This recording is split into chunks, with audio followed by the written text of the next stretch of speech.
ধর্মীয় অনুষ্ঠানে দেখবেন ভগবানের জন্য আমরা অর্থ দিতে চাই না। এটা খুব দুঃখজনক একটা ব্যাপার, এটা আমাদের হিন্দু সনাতন ধর্মে। তো আজকে আমার কমিটির দাদা ভাইরা আজকের আপনাদের জন্য, যাতে আপনারা ভাগবতীয় কথা শ্রবণ করতে পারেন, আমরা প্রত্যেকে, আমরা তো তিনটে জ্বালায় আমরা জ্বলছি, আদি দৈবিক, আদি ভৌতিক, আদি আধ্যাত্মিক জ্বালা। এই তিনটে জ্বালায় আমরা জ্বলছি। সেই জ্বালা থেকে নিবৃত্তি পাওয়ার, জ্বালা থেকে মুক্তি পাওয়ার একটাই জায়গা, সেটা হচ্ছে এই হরিনাম সংকীর্তন। এই কলি, এই আমি প্রথমেই কিন্তু শ্লোকটা বলে শুরু করেছি, মহাপ্রভুর, শ্রী চৈতন্য মহাপ্রভুর উপদেশ বাণী, চৈতন্য ভাগবত থেকে চৈতন্য মহাপ্রভু নিজে বলছেন, কলির জীবকে শিক্ষা দিলেন, কলির জীবকে তাদের দিশাটা দেখিয়ে দিল, কোন পথে তারা অবগাহন করবে, কোন পথে তারা এগিয়ে যাবে, সেটা তিনি বলে দিলেন। বললেন কলিযুগের ধর্ম হলো, কলিজীবের ধর্ম, যে কলিযুগ, কলির জীব আমরা, আমাদের ধর্মটা হলো নাম সংকীর্তন। হ্যাঁ, কলিযুগের ধর্ম হলো নাম সংকীর্তন। চারি যুগে চারি ধর্ম জীবের কারণ। সত্য যুগে ভগবান কি হয়েছিলেন? শঙ্খ চক্র গদা পদ্মধারী নারায়ণ। ত্রেতা যুগে আবার সেই ভগবান তিনি হলেন প্রভু শ্রী রামচন্দ্র।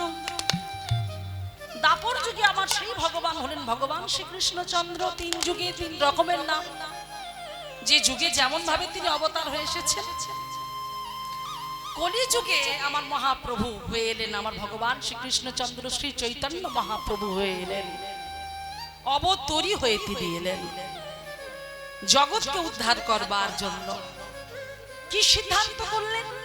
যে সত্য যুগে যে সমস্ত জীব ছিল, মানে মানুষ ছিল, তাদের মধ্যে তপস্যা করবার শক্তি ছিল, তপস্যা করবার মতো ক্ষমতা ছিল, তারা তপস্যা করত, যুগ যুগ ধরে তপস্যা করে তারা ভগবানকে প্রাপ্ত করত।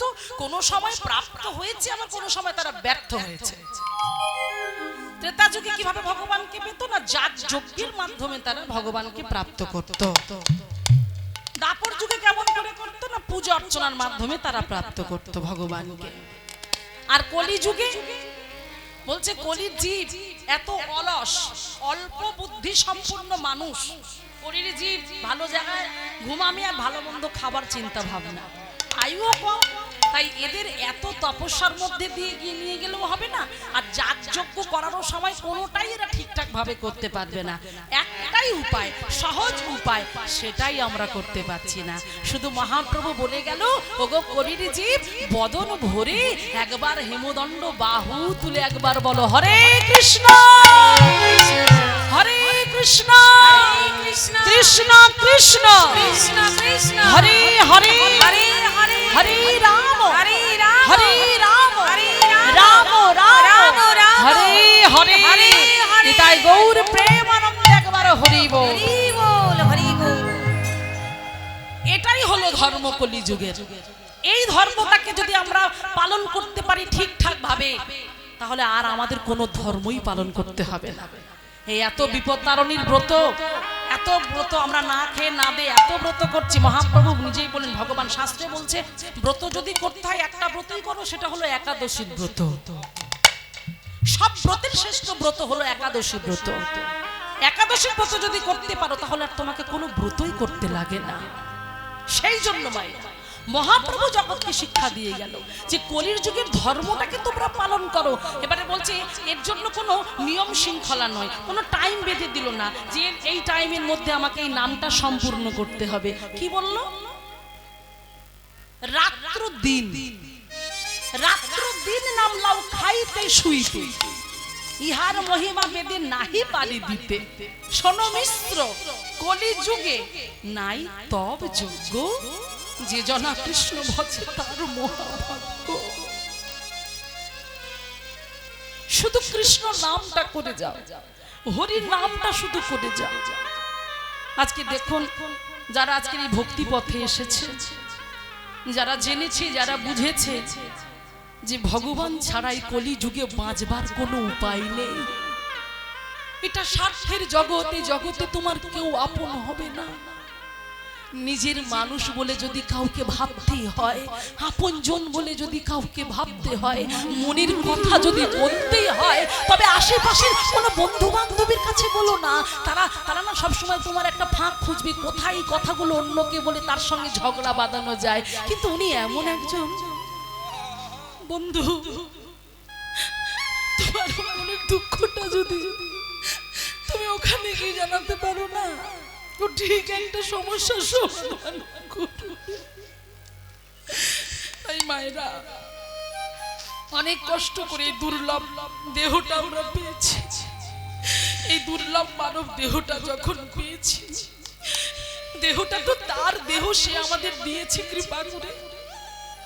কারণ ভগবান নিজেই বলেছে যে অর্জুন গীতায়, প্রত্যেকটা জীবের মধ্যে যে আমার আত্মাটা বিরাজ করছে, আমার আত্মাটাই তো আমি।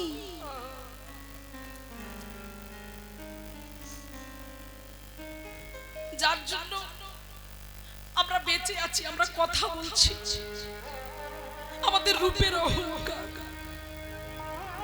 আমাদের অর্থের অহংকার শুধু এই যে ভিতরে আছে না, তার জন্য। সেই যদি চলে যায়, এই প্রাণ পাখিটাই যদি তোমার উড়ে চলে যায়, তোমাকে মৃত বলা হবে। আর তোমার থাকবে না কোনো অহংকার, থাকবে না রূপের অহংকার, ধনের অহংকার, কিছুই থাকবে না। তাই যে আপনজন মায়েরা, এখন থেকে সজাগ হতে হবে আমাদের, যে আমাদের আপনজন, যে আমাদের নিজের জন, তার কাছে ছুটে যেতে হবে, তার কাছে বসতে হবে, নয়ন জলে বক্ষ ভাসি কেঁদে কেঁদে বলতে হবে। কি বলবে? তুমি অবসর যদি পাও,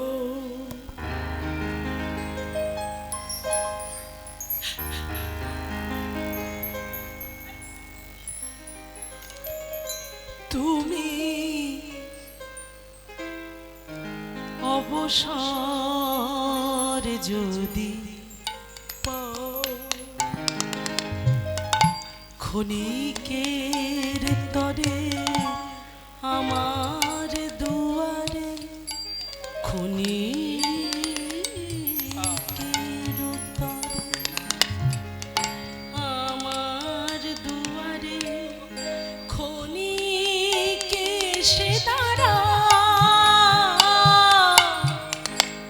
অবসর যদি পাও, তুমি অবসর যদি পাও।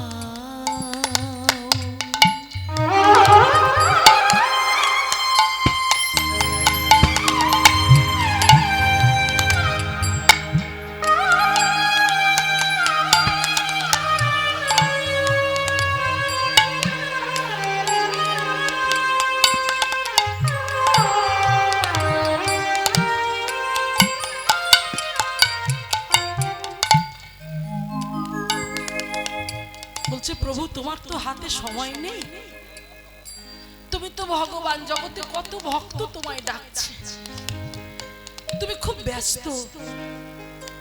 তবু আমি অধম, আমি পতিত, আমি কাঙাল, আমি তোমার জন্য অপেক্ষা করে বসে থাকবো। আমার জন্য তোমাকে আসতে হবে না। যদি তুমি অবসর পাও, যদি তুমি সবাই পাও, ঠিক যাব।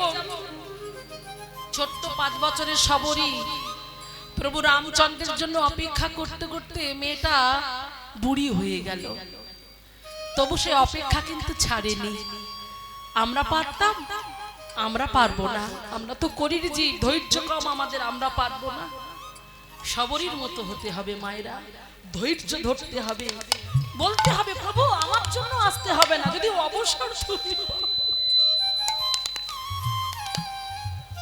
তোমার যদি একটু সময় হয়, একটু কিঞ্চিত সময় আমার কাছে এসো, তুমি আমার কাছে এসো, আমি কিচ্ছু চাই না।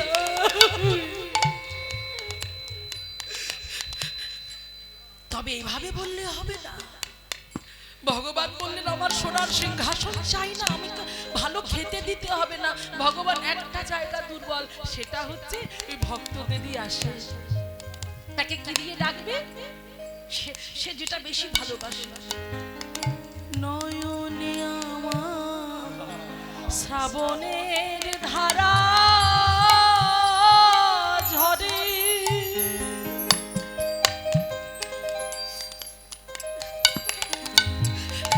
দাও গো মুছায় ও দুটি কমল করে,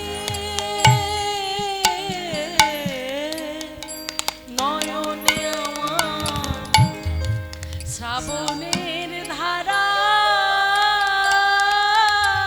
ঝরে, দাও গো মুছায় ও দুটি কমল করে। যখন সুদামা ভগবানকে দেখতে এলো, কেউ ঢুকতে দিচ্ছে না, হ্যাঁ, প্রহরী যখন গিয়ে বলল মহারাজ সুদামা নামে একজন ভিখারি এসেছে, তখন ভগবান থাকতে পারেনি, ছুটতে ছুটতে ছুটতে ছুটতে গিয়ে দেখছে দ্বার দেশে এসে কাঁদছে, কাঁদতে কাঁদতে নয়ন জলে বক্ষটা ভেসে যাচ্ছে। গোবিন্দ ছুটে গিয়ে চোখের জলটা মুছিয়ে দিচ্ছে। নিতাই গৌর প্রেমানন্দ।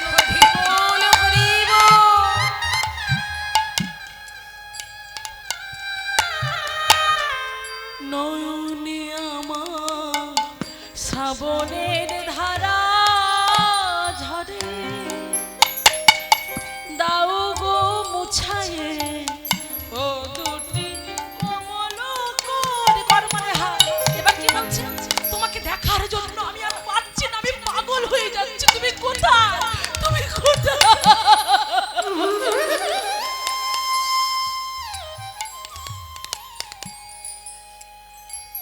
আমার নয়ন আকুল, হৃদয় ব্যাকুল, আমার নয়ন আকুল, হৃদয় ব্যাকুল, ব্যাকুল আকুলে কুল মীরা, অবসর যদি পাও তুমি, অবসর যদি পাও তুমি, অবসর যদি পাও তুমি, অবসর যদি, অবসর যদি, অবসর যদি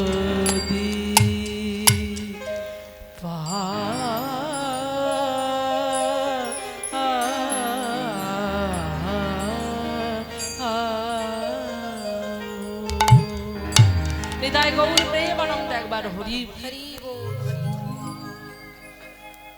এই হলো নিবেদন, ভগবানের কাছে এইভাবে নিবেদন করতে হবে।